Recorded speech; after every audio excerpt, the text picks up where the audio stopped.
सभी मित्रों को प्रातःकालीन नमस्कार।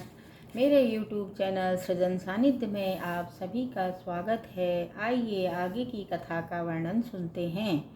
नारद जी बोले, जब भगवान शिव चले गए तब शोकाग्रस्त उस बाला ने क्या किया। श्री नारायण बोले, इस प्रकार श्री कृष्ण से पांडु पुत्र युधिष्ठिर जी ने प्रश्न किया था।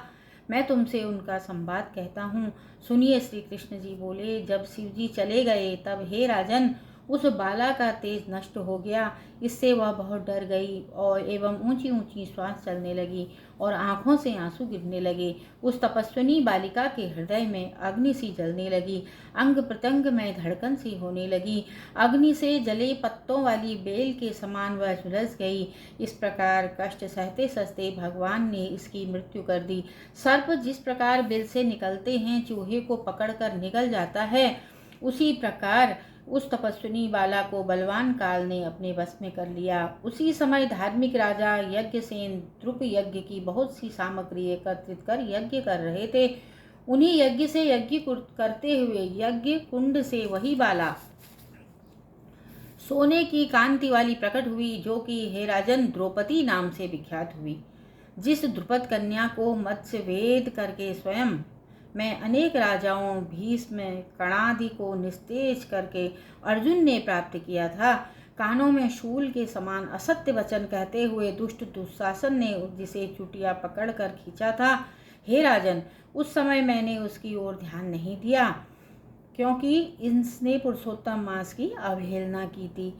किंतु जब प्रेम से मुझे बार बार पुकारा, हे गोविंद, हे गोपीजन को आनंद देने वाले, हे दीन बंधु, दया के समुद्र, मैं इस दुष्ट दुशासन के हाथ में पड़ गई हूँ। हे प्रभु, क्या आपको यह नहीं मालूम है। श्री कृष्ण भगवान बोले, इस प्रकार कष्ट में पड़कर द्रौपदी ने मेरी शरण ली। मैं चाहे उसे भूल चुका था। तब उसकी प्रार्थना सुनकर शीघ्र ही गरुड़ पर सवार होकर उस स्थान पर आया और उसे वस्त्रों से परिपूर्ण कर लज्जित होने से बचा लिया। इतना होने पर भी पुरुषोत्तम मास की अवहेलनावश में उसकी तरफ से उदासीन रहता था, क्योंकि पुरुषोत्तम मास के विरोधी को मैं गिरा देता हूँ। इसलिए अब आगामी पुरुषोत्तम मास की तुम सेवा करो। 14 वर्ष पूरा होने पर तुम्हारा कल्याण होगा। हे पांडुपुत्र, इस द्रौपदी के बाल जिन्होंने खींचे या देखे हैं, मैं उन दुष्टों की स्त्रियों को केशहीन करूंगा। दुर्योधन आदि पापी राजाओं को यमपुर भेजकर शत्रुओं को दंड देकर स्वयं राजा होंगे। जो मेरे प्यारे भक्तों को दुख देते हैं वह नित्य ही मुझे दुख देते हैं। मैं उस दुष्ट की ओर देखता भी नहीं हूँ, उसे यमराज दंड देते हैं। श्री नारायण बोले, हे भगवान श्री कृष्ण ने इस प्रकार द्रौपदी एवं पांडवों को समझाया और द्वारका जाने की इच्छा करने लगे। हे राजन, द्वारिकावासी मेरे विरह से व्याकुल हैं। मैं आज ही द्वारिका जा रहा हूँ। श्री नारायण जी बोले, इस प्रकार कहकर चलने को उद्धत देखकर गदगद हो पांडव बोले, हे जनार्दन, आप हमारे जीवनदाता है, हमारी रक्षा करें। हे जगतपते, हमें कहीं भुला न देना। हमारे चित्तरूपी भ्रमरों को अपने चरण कमल में स्थान दो।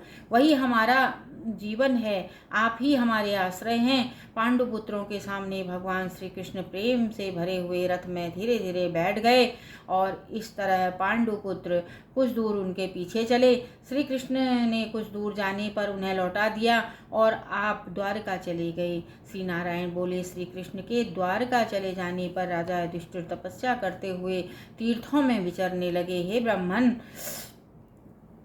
आज की कथा यही संपन्न होती है।